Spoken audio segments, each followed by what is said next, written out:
Ladies and gentlemen, coming to you from the Colonial Dungeon, this is the Court-Martail Podcast! Introducing your host for this evening, he has a bald spot on the top of his head, and he weighs in tonight at a number you don't need to know. He is the Colonial Loudmouth, Sean McCarty! And welcome to another insane, unreal, unfathomably entertaining edition of the Court-Martail Podcast. I am your overdramatic host, your one and only Colonial Champion, Sean McCarty, and we have a lot to talk about here today by myself, just me, no one else, just me alone. Here to talk about a variety of different things. Of course, we got a great match of the week. We saw it on the live stream. We'll talk about that. We also have a fantastic superstar spotlight. Cannot wait to talk about this guy. But first, we have two interesting topics that kind of go hand in hand. And I guess I'm going to start with a specific topic and then broaden up the idea. Wrestling video games. Now, I haven't really talked a whole lot about merchandising in WWE because it's definitely something that has gone hand in hand with pro wrestling for some time, like the whole Cornette action figures. I know he's my go-to, but like even from the very original ones from the 80s, you know, and action figures were really starting to become a thing. And it eventually translated into wrestling video games. And wrestling video games have had such a weird way of altering the business that I'm also kind of half putting this into my Kayfabe Breakers series. These wrestling video games, and I'll explain in a minute, but wrestling video games have always been incredibly fun. I mean, I had one when I was very little. It was I believe the first one, God, I can't remember what the first one was, but the one I remember playing the most at the youngest was probably Smackdown versus Raw. I'm sorry, Smackdown Just Bring It on the PS2, because I was a PS2 grown individual and really, really enjoyed playing around with all of the characters in that game, all of the guys in that game. It was a really studded group, and it was in a weird time. You know, they released that like maybe a month before the invasion. Or at least as far as the storyline context, like where they were in the roster and who they put for the roster and the tag teams they had involved. It was pretty much April of 2001 because there had been no invasion, but Austin was heel. They had the two-man power trip. They had all, the Dudleys, the Hardys, and Edge and Christian still. They had Spike Dudley in there. They had Taz. They had all of these guys, but nobody from the invasion had come over yet. Weird adds into that game. Jerry Lynn was in that game. For whatever reason, Jerry Lynn found his way into that game, which I would not have suspected, but he was there. Tajiri was also in that game.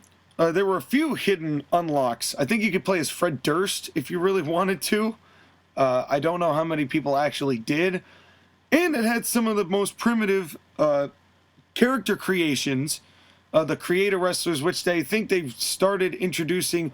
It was either in Just Bring It or the one before. I can't remember which one started it, but I know that it was still pretty primitive and when it began, at least from SmackDown there. SmackDown Shut Your Mouth was another good one. Enjoyed that game as well. I only played that a few times, but I remember there was this guy who I met in Canada, actually, Mitch, and there's absolutely no chance that he's listening to this right now. But Mitch, if you're listening to this right now, you're my man, because we played hours and hours and hours and hours of SmackDown 2 Shut Your Mouth, or SmackDown Shut Your Mouth. And it doesn't help my case that I'm botching all the names of the video games, but you know the ones I'm talking about as I go into them. I personally believe that the Smackdown series were the best of the series, were the best of the video games, pretty much of all time. I know a lot of people love the No Mercy, and how could I forget? How could I forget the very first wrestling game, the game that got me into wrestling? And I find this so ironic because it's like one of the, what many people consider to be a bad game, which in many ways it is, but I like it anyway. I was first introduced to pro wrestling as a child at 4 years old to In Your House. The game for the PlayStation, the original PlayStation, my cousins had it, and they were more Attitude Era guys as far as like when that age. It was 1997, so the Attitude Era was just about to start. And little did I know, you know, that In Your House had come out. That was the 96 spot because it was weird. That one was weird too because it had that brief Return of the Ultimate Warrior made the video game. But Vader was on there, Undertaker, Bret, Owen, Shawn Michaels, Triple H, Goldust, and Ahmed Johnson. What a cast of characters to put into that game. It was a great game, but it was a game that was mixed almost like with Mortal Kombat, which makes it so unique, you know, it makes it one of its kind in that respect. And I really do I still have that game, and I do still occasionally play that game. It is hard, though. I will say, to actually beat the game, it is quite difficult. Done in Mortal Kombat ladder style. Difficult to do. I have played some of the earlier games, too, though, from the Royal Rumble game for the Super Nintendo, which was pretty fun. I don't think I played anyone's earlier than that. I know there was one or two before that. I just didn't get to it. I never played No Mercy. I heard No Mercy was really good. It just wasn't my thing. WCW's games, I mean, were okay. They definitely, I think what they beat WWE's video games over was like the promos to introduce themselves. I thought that was a really cool concept. Even if the mechanics weren't as great. But it's interesting to see how wrestling has permeated video games, because now you've got a lot of different ones. Like, I know there's going to be a whole group of people who are going to kill me for not knowing the name of this. But that video game where it's pretty much pro wrestling, but it's all rappers, and I can't remember the name of the game. It's something like Backyard Wrestling or something in that group. I can't remember the name of it right now, and it's going to kill me. But in any event, that game was there. They have the Simpsons wrestling game, all sorts of these like little like on the periphery wrestling games too. And it's interesting to see how that has altered the style of pro wrestling now, because I think we now are in this weird time where the majority of pro wrestlers now have gone through the game and gone through their lives having played the video games. So in some ways that has influenced the way that they conduct their professional wrestling, and I think that has actually untimely hurt the business as a whole, because it's sped things up. There's a lot less selling. It's actually, I think, damaged as a whole the pro wrestling business. I think it's made it too...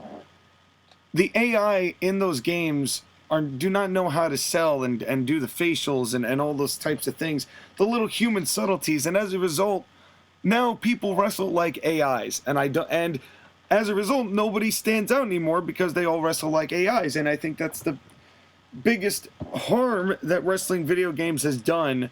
But I can't necessarily blame wrestling video games for that as much as I do the wrestlers who use that as a template of how their video games should be. I'm not mentioning any names, but there are certain people, most of whom are on AEW, who know who they are. But yeah, honestly, WWE is guilty of this too. It is honestly wrestling wide. Everything is way too fast. There's no time to slow down and smell the roses and really get those intimate moments where you can really work the audience and get, you know, and a lot of that is lost because everybody's speeding up to do the next gymnastic move, the next wrestling video, you know, the next video game move, which is why it's called video game moves, because it's what set the kind of template for people like the tag team in AEW who has vice presidency and others like them to do that. So I love wrestling video games. Smackdown vs. Raw, 05 was great. 06, 07 were all terrific. I didn't play. 08 was okay. 09 I did not like. 2010 I didn't play, but I heard was incredibly good. 2011 I didn't play, but heard was good. And then they went to WWE 12 and 13 and 14 and how broken those games were. And truthfully, I don't think that pro wrestling video games have inertly improved since that point. Because there's always tons of glitches. There's always tons of problems. It's the guys who they've taken over. Now it's the 2K guys. Ever since, everyone says THQ was awful for the wrestling video games, but for what it's worth, they were putting out good wrestling video games and put out the best and most put together wrestling video games. Them, along with Jack Specific and Ukes, really were putting these games together very well. And then they switched people over, and they have not really gotten it right since, except with character creation. And the character creation has come such a long way from the primitive being of SmackDown Just Bring It to the pretty decently developed ideas and concepts that came with SmackDown vs. Raw 2007. That's just the one I use the most of and still play to this day. And then all the way up to now where the design is flawless and all these people have all these e-feds on YouTube, and we could go into a whole different episode about e-feds because I want to talk in depth about e-feds because there is a lot of good and a lot of bad. But I want to explain my reasoning as a wrestling fan, what I view e-feds to be and how they are done and what the situations are behind those, particularly having one myself.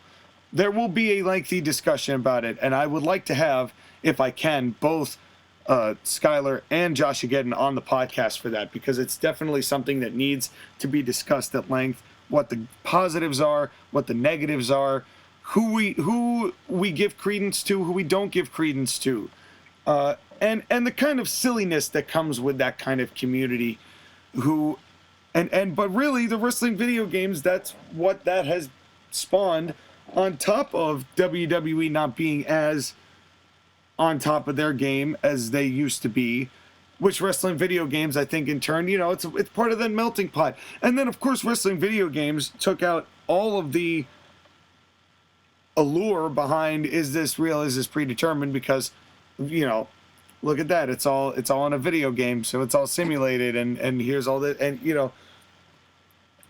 and I guess that's not as much of a kayfabe breaker as the other ones, but it definitely has had its impact on the wrestling business. And it's one of the things that really, when at the height of its popularity, really helped assist the way that people perceive pro wrestling now, which in itself is, in a way, I believe, a kayfabe breaker. But moving on from that idea, and kind of broadening this topic up a little bit, I want to talk a little bit about merchandising as a whole in pro wrestling, because really, with Vince wanting to be the Walt Disney of pro wrestling, to his own admission, the idea that the amount of merchandising that they make and they try to do, that has got to be one of their big soft spots and the whole primary reasons. And I think that was really where Vince saw the dollars in pro wrestling. Vince Jr., that is.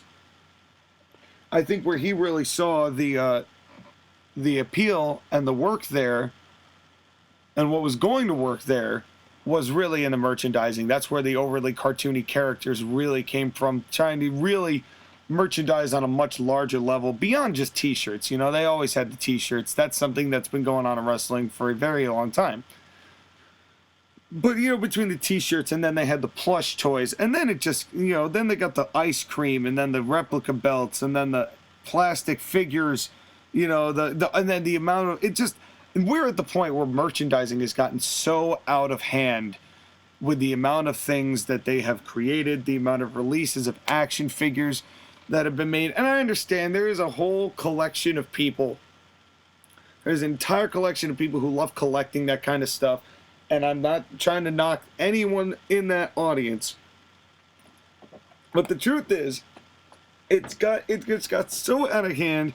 And I understand some of these things added in value, but it's like at the point where, like, who is really going to look at this and go, oh, brand recognition, I'm going to buy. I mean, I understand the concept. But at what point, they just came out with wines, first of all, and I understand WWE is in a desperate place, so they're like, here, drink while you watch this, that'll make it good, you know, and I understand that. And so they got the WWE wines that they're releasing, and why they chose the Ultimate Warrior, I don't got nothing against the Ultimate Warrior, but that was an odd choice for a wine, as was the Undertaker. But I get the Undertaker. The Ultimate Warrior, not as much.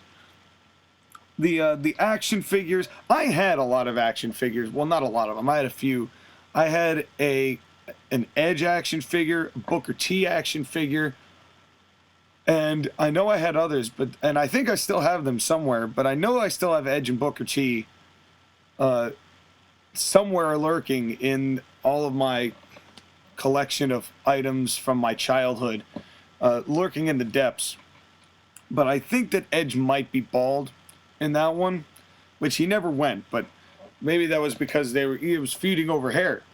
And then, even though Edge won, it's, you know, it doesn't matter. They did the action figures.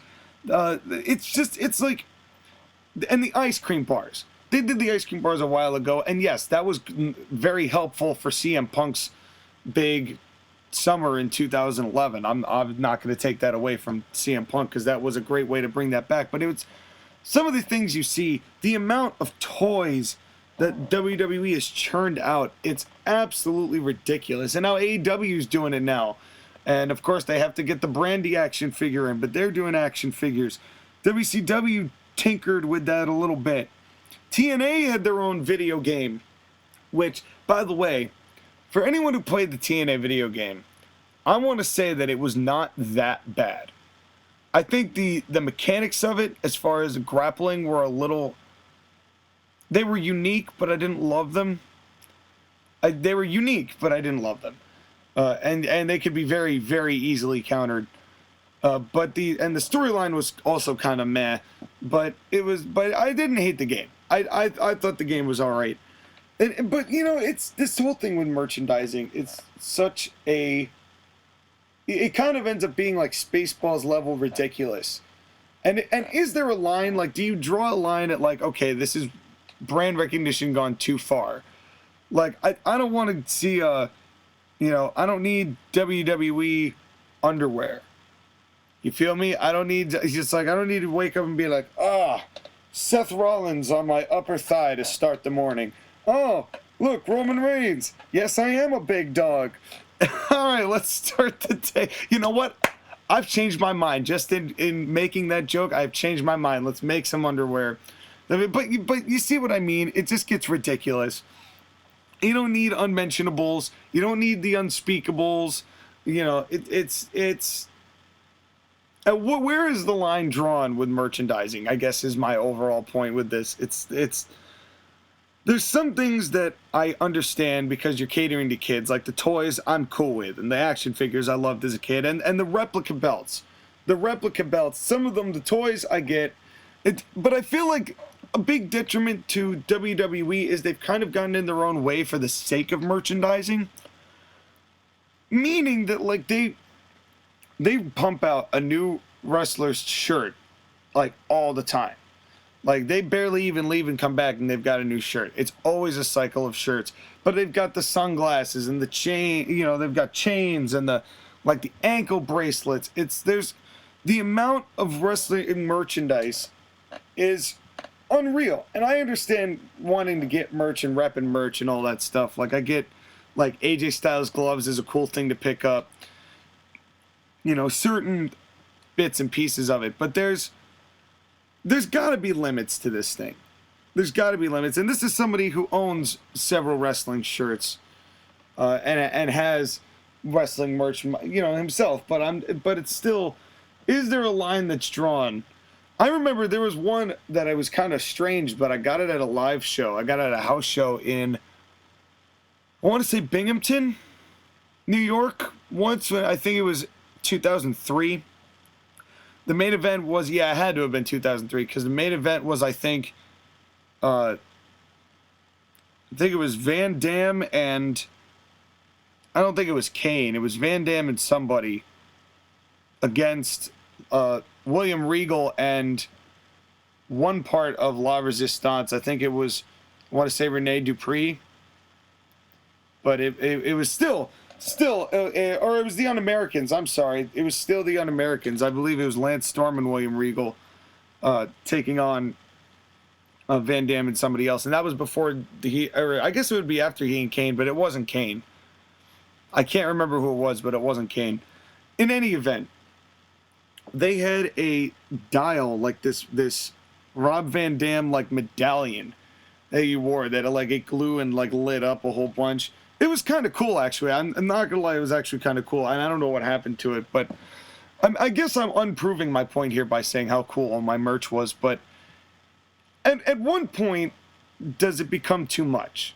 Because I think that there is some cool things that definitely as a kid you go in to enjoy, but because the wrestling product is in the shape it's in, and the other the thing with the merchandising, when they get in their own way, because they're trying so hard to push merch, like all the belt designs now are lame, because they're all about the ease of manufacturing a certain design, which is why the belt straps were changed from not only red and blue from black, which they were doing for a while, but they made the tag titles the exact same design. And what made it even worse was that now all the belts have the Velcro. I hate the Velcro belts. It is a crappy look. It makes it look childish, like you're doing it just for merch, and that's exactly what you're doing, and that's what I don't appreciate. But like, they're getting in their own way, they're ruining their own storytelling by doing these little things that are done solely, understandably, for the sake of merchandising. It's like at some point you got to distinguish the difference and take I think the artistic value of it over the marketability. And I understand that is a dumb statement coming from someone trying to make money, but at this point, merchandising in the grand scheme of what WWE does is so little a part of their profit margin that I wouldn't worry as much about the merch. The merch is going to sell when the product is good. So you shouldn't try to double your merch for the sake of trying to make more money that way. If the product is bad, fewer people are going to want to buy the merch anyway. But that's none of my business. What is my business is the fact that it is now time for the second half of the show. You know what to do. Editor, which is me, roll that intro. What time is it? It's the fight, it's the brawl, it's the match of the week.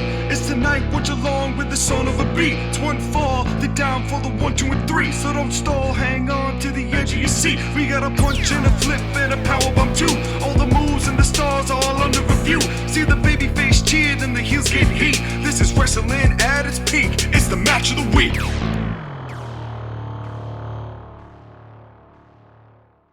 That's right, everyone. It is your match of the week. This time, if you saw the live stream, you saw we did 2 matches. We did Reigns versus Uso, which we will talk about next week with Skylar in our Clash of the Champions review.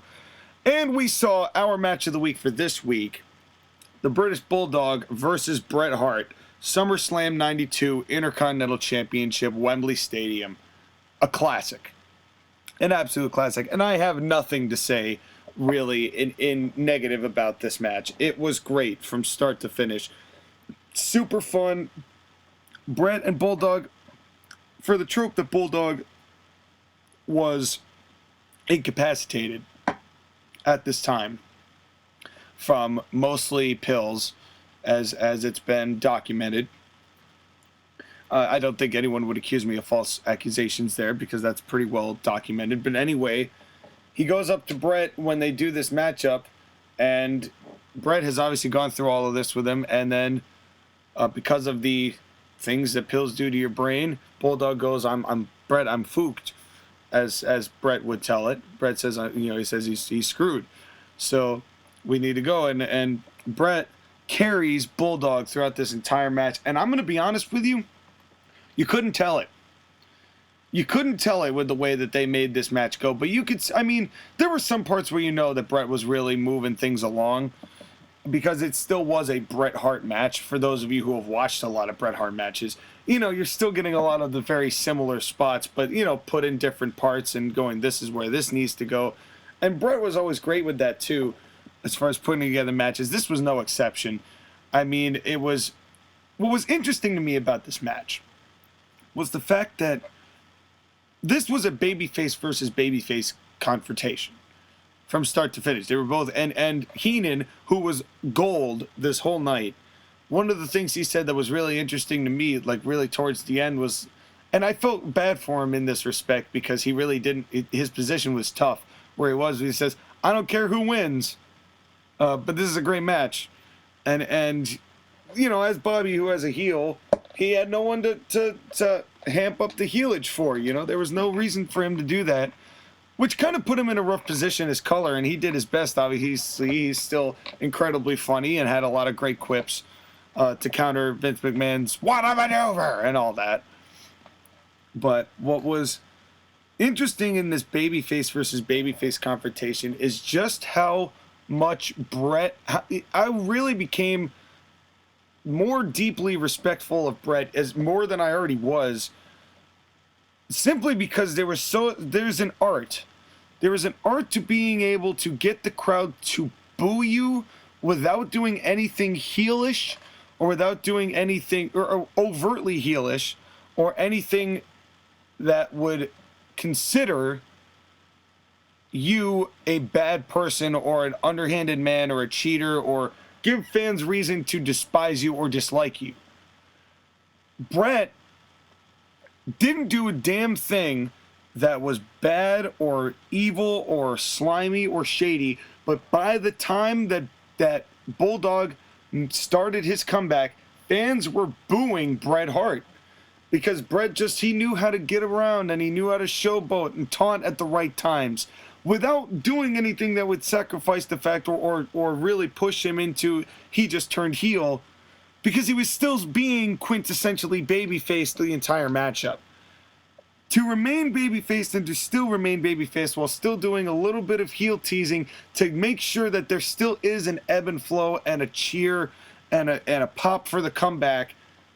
Bret Hart is an incredibly talented man, and that was an incredibly well executed matchup from start to finish, to get the people into it like that, with that kind of stakes, to be like, this is a babyface match, but we all know Bulldog, with the, you know, who is billed from England, is going to have a huge advantage here, so I'm going to still heel it up just a little bit.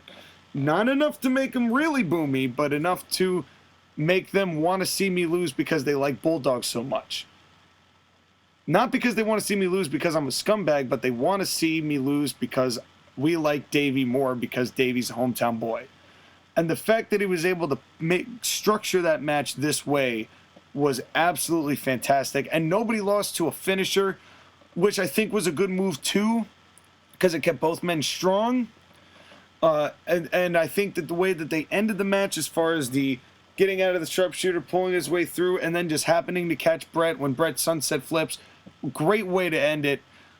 Very exciting thing. There was one thing, though, that did irritate me during this whole thing, and that was the constant overlaying image of Bulldog's wife.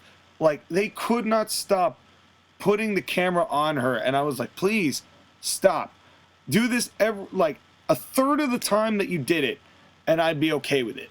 The ever so often having the shot where you cut to her real quick and then cut back to the ring, that's fine. But they had this white overlap, like a picture-in-picture for her specifically, which didn't do anything for me. Honestly, I don't think that really added to the gravitas of the match or the concern, and it didn't really add any heat to what Bret was doing to make me want to see Bulldog come back anymore. You know, and maybe that's just because I'm a calloused old smark who's rocking in his chair going, right back in my day. But this was that was the only thing I didn't really care for. But that is more, once again, that's more presentation of the product rather than the product itself. That's just more, I wouldn't have done the picture-in-picture myself. That's just, again, this just is another evidence of the WWE formatting being, a little, even being cartoony in that way, too, being that very overly showboaty, very Hollywood, attempted Hollywood. I guess that would be the best way to put it. Which, after the Rock and Wrestling Connection, again, I'm not convinced for bringing WWE into that level of mainstream. It's an incredible thing to do. And this match, though, specifically, it just didn't. I loved the match all the way through. It just, the picture-in-picture just didn't do it for me. Everything else, though, was absolutely tremendous. It was a great match, start to finish. These two, and again, Bret, Bulldog really held his own here. I think Bulldog, if I said it in the live stream, if Bulldog had been able to keep himself clean, he definitely would have been so much bigger of a deal, I think. And I think this match would have really been more of a launching point than it ended up being for him. And I think he would have gotten so much further, even perhaps World Championship in a line. Because I really do think that a lot of these guys, when you look at the guys who haven't won the world titles, the guys are like, how did these guys never get to be world champions? There's always a reason for that, no matter how good of a worker they are. Like, I think the only one, I don't know about Perfect, honestly. I don't know about Mr. Perfect because but I think he did die of I think it was pills, wasn't it? Again, I'm not positive on that. But Scott Hall had addiction issues. He was never world champion. Jake Roberts, same deal. Never did it, never had it because, again, demons. All of these guys, I think the demons are what keep them from getting further because there needs to be a level of reliability that goes on to being a champion. There is responsibility for that. And it's hard sometimes to trust some certain people, and I'm not knocking any of these guys. They all have their own pasts, and that's, I'm not knocking nor am I judging any of those individuals. But I think it's interesting to note from an outside perspective that a lot of these guys like Bulldog, didn't get these opportunities because there was prior demons that had caused significant issue. At least in my opinion. And a lot of them are tremendous workers. I love many of them in the ring. It's just interesting to point out in that, how you perceive that, particularly when it's somebody like Bulldog, who this Intercontinental Championship win could have been what eventually brought him into the 90s with, I think, more of a drawing capability than some. I know he wasn't the best promo in the world, but would have brought him closer, I think, to a main event level talent, especially because of the main events he actually did have, like with Shawn Michaels and what he did in WrestleMania 90, or not WrestleMania, Royal Rumble 95, going wire to wire with Shawn. Like, they gave him a lot of these kinds of things, but they never really gave him the big thing. And I think, I don't want to say that was a part of it because I don't know that for sure. That would be pure speculation on my part, but things are the way they are. They happen the way they happen. And such it is, but still, this match was absolutely terrific from all the way around. And that brings us to our Superstar Spotlight, and I am very excited to talk about this man. It's a man who was in this Superstar Spotlight, and no, it is not the British Bulldog. That's right, folks. We're talking about the one and only excellence of execution, Bret the Hitman Hart. Bret is I wish that I liked Bret earlier. I wish I liked more of Bret earlier than I did. Because I kind of grew up on the Shawn Michaels camp.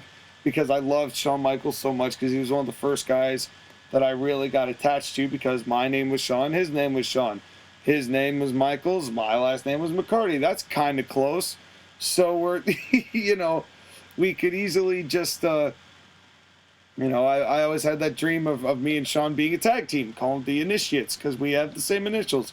Lame kid stuff, but still, it was my thing. But, I kind of wish I had been more on Team Bret. I wish I had known more of the context earlier with Bret, because the more I see Bret, the more I really do respect every single thing he does in the ring.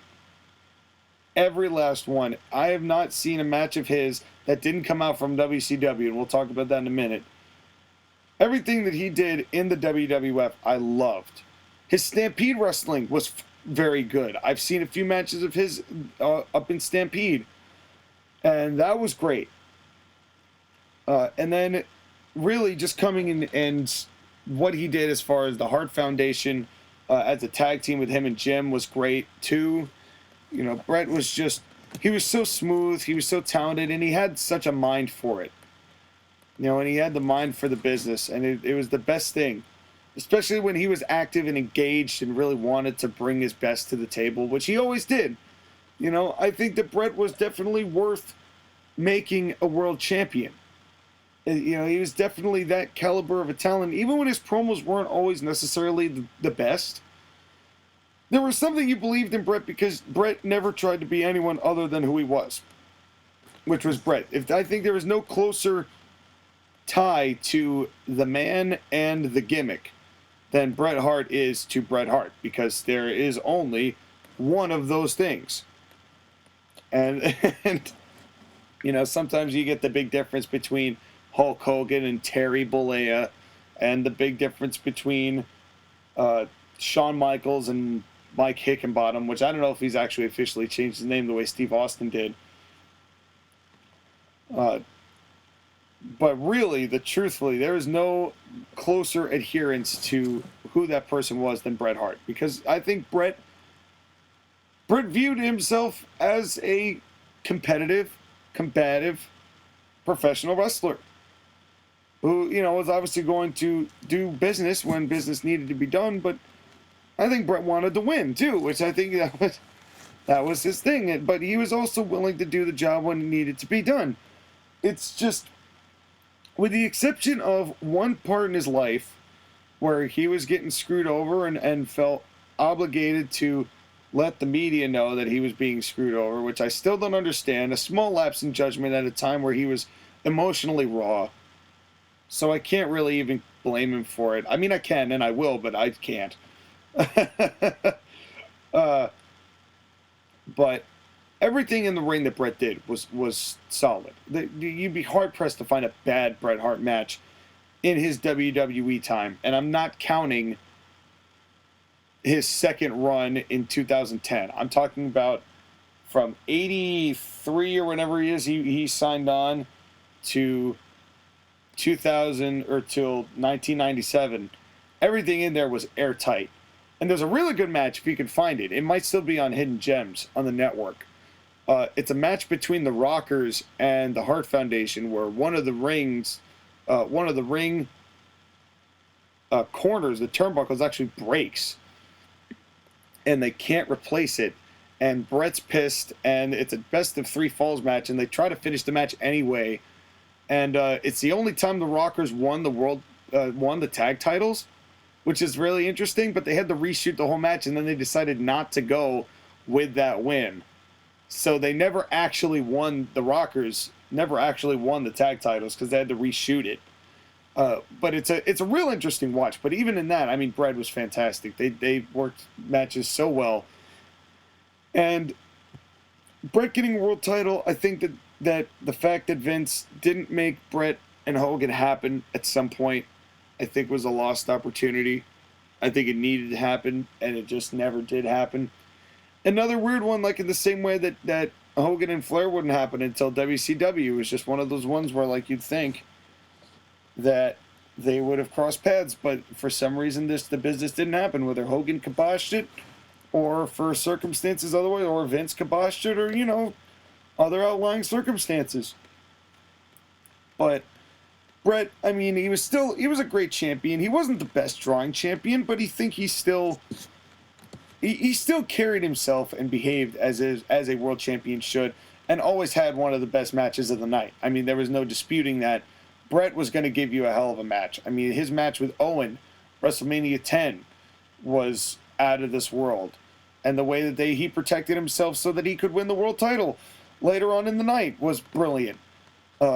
As far as what they did, although despite the whole Lex Luger in the title picture situation as a whole, Bret, to me, more than anything else, just he really was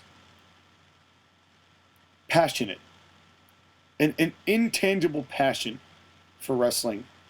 I think Jim Cornette has the same thing too, and that's why I like listening to him so much. And I think it's a damn shame that Montreal, and then subsequently what happened in WCW, made Bret so bitter about the pro wrestling business and about pro wrestling in general and the people that he was around.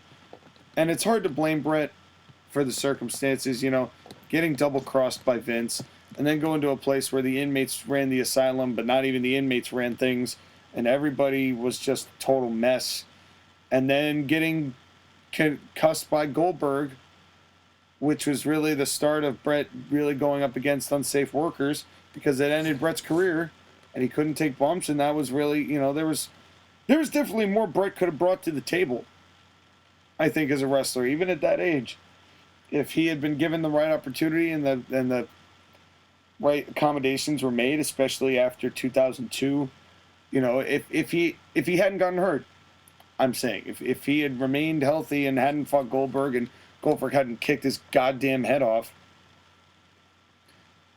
we'd still have Bret Hart to some capacity. I don't think he'd be wrestling anymore, but he'd be probably doing a lot more active roles, I would imagine, in WWE, or at the very least for another company that would have some level of legitimacy to them, if there was such a thing. Obviously, there's not at this stage. Bret still pops up here and there, but there's so much more that Bret could have been, and I think that is such a tragedy that it went down the way it went down. Not even like the double cross, Montreal alone. That aside, like everything he put up with in WCW, the fact that he was able to run around, the madness behind them, Russo coming up and being part of the NWO and immediately getting caught into that mess, which it was at that time was a mess. It's just, I honestly feel for Bret. I really do feel for Bret, but Bret is still, without a doubt, one of the greatest wrestlers of all time. I mean, as far as greatest wrestlers, as far as his in-ring ability, there is very few people who could piece a match quite like Bret Hart, and we need more people taking the business that seriously and having that much passion for the business. We need more of that. And you could love the business, but to really love and understand the reasonings behind and why, and not have it be influenced by video games and ignoring people who are trying to teach you, you need somebody like Bret Hart. Dungeon or not, and then we could go into a whole thing about the Harts, which we might, but Bret is a tremendous talent, always has been, the best there is, the best there was, and the best that ever will be. A moniker that many would probably not be able to live up to, but Bret somehow made work, and I think that is a total summation of the type of person that Bret is, and the utmost respect for Bret have I. And with that said, it is time to go to our first commercial break. When we come back next week, it is the Clash of Champions review you have all been waiting for. Join me, join Skylar. We'll be excited to see you then. Check out Tuesday for the live stream. Thank you very much for listening. We will be right back after these short breaks.